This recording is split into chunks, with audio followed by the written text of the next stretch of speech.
Bom, pessoal, a próxima estabilidade que nós vamos estudar é a estabilidade do acidentado, tá? Requisitos da estabilidade do acidentado. Primeiro requisito, o empregado deve sofrer um acidente de trabalho, né? E nesse caso, segundo a lei previdenciária, a lei 8.213 de 91, será acidente de trabalho aquele acidente típico, né, aquele que está previsto no artigo 19 dessa lei. Vamos fazer a leitura. Ó. Acidente de trabalho é o que ocorre pelo exercício do trabalho a serviço de empresa ou de empregador doméstico ou pelo exercício do trabalho do segurado referido no inciso 7 do artigo 11 desta lei, provocando lesão corporal ou perturbação funcional que ocasione a morte ou perda ou redução permanente ou temporária da capacidade para o trabalho. Pode ser também as doenças equiparadas, que as doenças equiparadas nós temos duas, a profissional e a do trabalho. A profissional e a do trabalho estão previstas no artigo 20 da Lei 8.213. Vamos lá, profissional é aquela assim entendida, né, produzida ou desencadeada pelo exercício do trabalho peculiar a determinada atividade constante da respectiva relação elaborada pelo Ministério do Trabalho e Previdência Social. Já a doença do trabalho é aquela assim entendida e adquirida ou desencadeada em função de condições especiais em que o trabalho é realizado e com ele se relacione diretamente, tá? Então, no caso aqui, gente, nós temos uma situação de doença do trabalho e doença profissional. A doença profissional é aquela inerente à profissão. Só vai ficar doente quem exerce aquela profissão. Então, por exemplo, na doutrina, todo mundo utiliza esse exemplo. Quem trabalha com pó de sílica vai adquirir uma doença chamada silicose, lá naquelas minas de subsolo. Somente eles vão ter essa doença. Então, essa doença é uma doença profissional.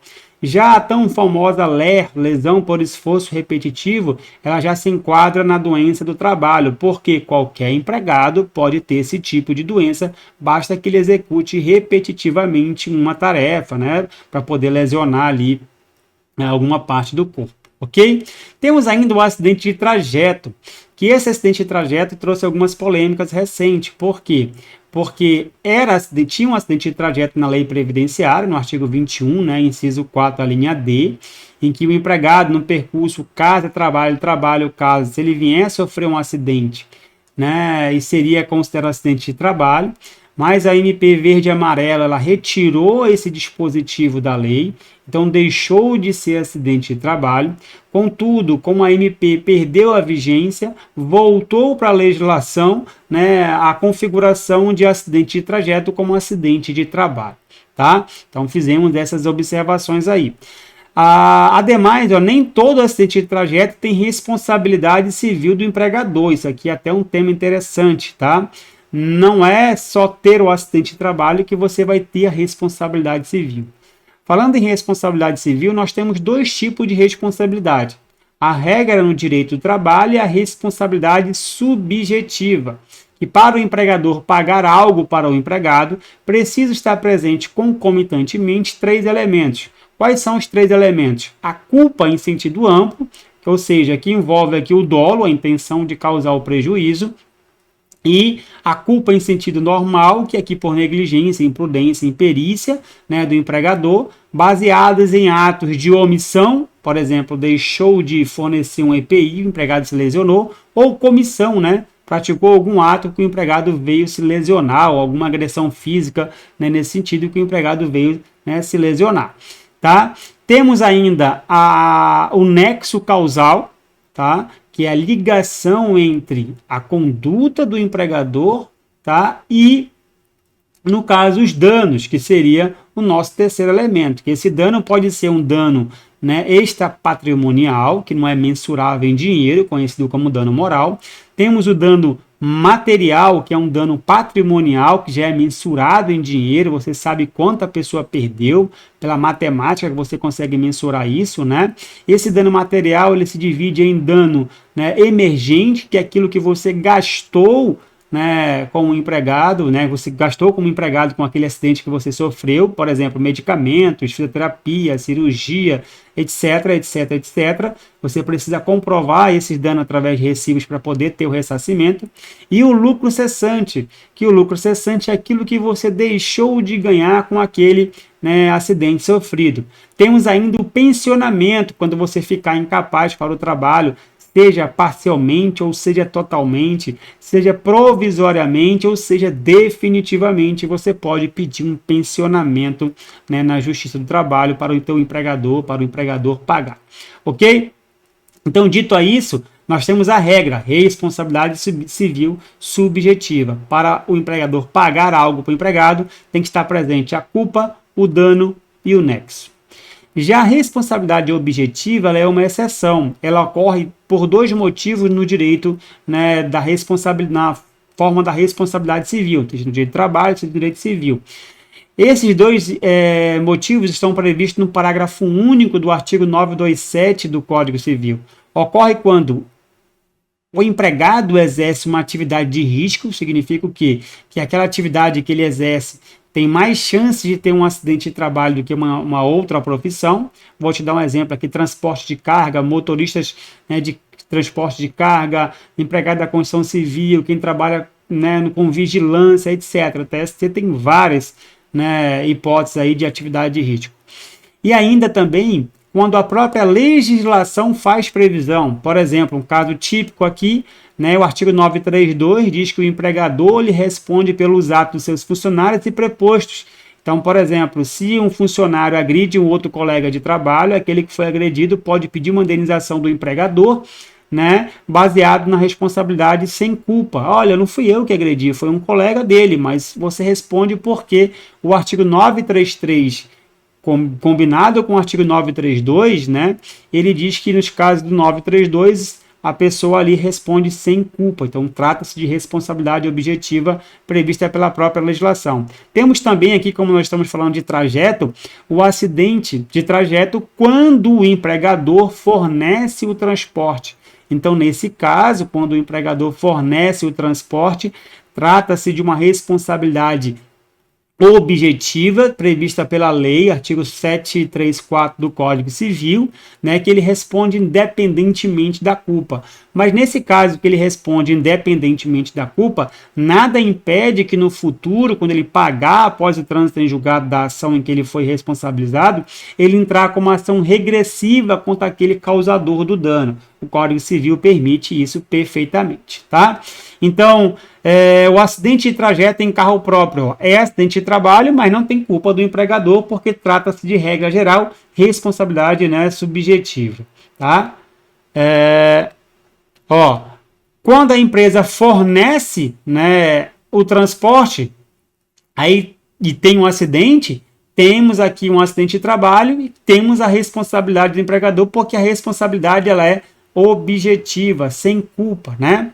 O STJ, ainda pela súmula 145, diz que quando a carona é graciosa, não é uma obrigação do empregador, não é habitual, foi uma vez ou outra, e acontece um acidente nessa carona que ele dá ao empregado, também não tem um dever de indenizar porque a carona é graciosa, tá? Então, veja bem, acidente de trajeto é acidente. Se tiver previsto os requisitos, né, os demais requisitos da estabilidade provisória no emprego, o empregado ele vai ter direito à estabilidade. Agora, nem todo acidente de trajeto gera responsabilidade civil, como nós falamos ainda há pouco, tá? Com causa, também gera estabilidade, segundo o TST, é pacífico. O que é a concausa? O empregado não ficou doente no trabalho, mas com a execução daquelas tarefas no trabalho, aquela doença veio a se agravar. Então, o TST entende que nos casos de concausa, tem sim a estabilidade do empregado acidentária se ele preencher os demais requisitos, tá? Qual seria o segundo requisito? Além de um acidente de trabalho sofrido pelo empregado, esse empregado deve se afastar pelo INSS.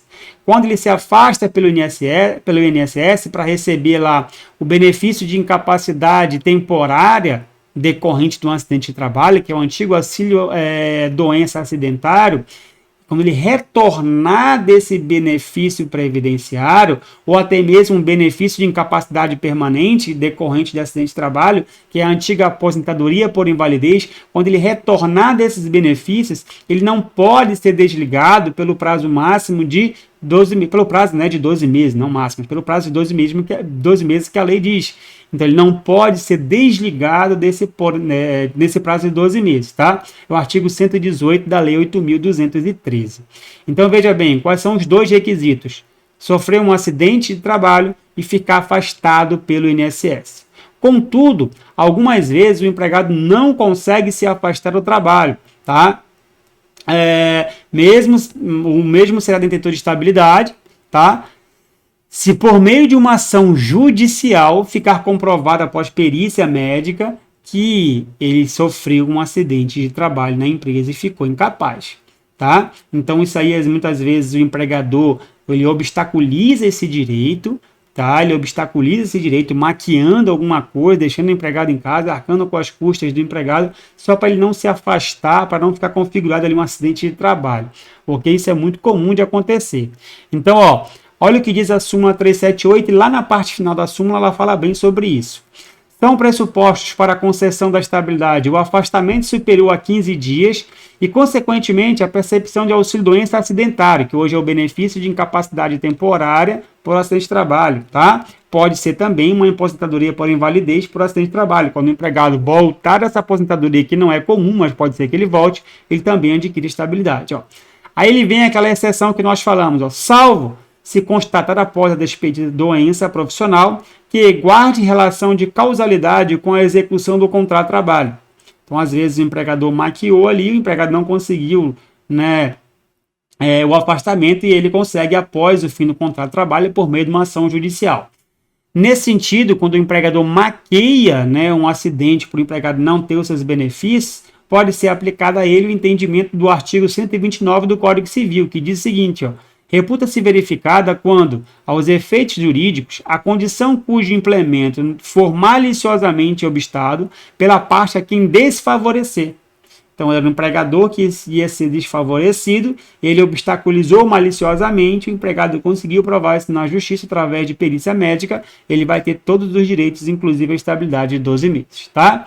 Então, aqui, prazo da estabilidade, nós falamos ainda há pouco, 12 meses a contar do retorno do empregado ao INSS, ou 12 meses se ele entrar com uma ação judicial para ser reconhecida essa doença por meio de perito judicial, por meio de ação trabalhista. Tá? E você vai encontrar isso no artigo 118 da Lei 8.213.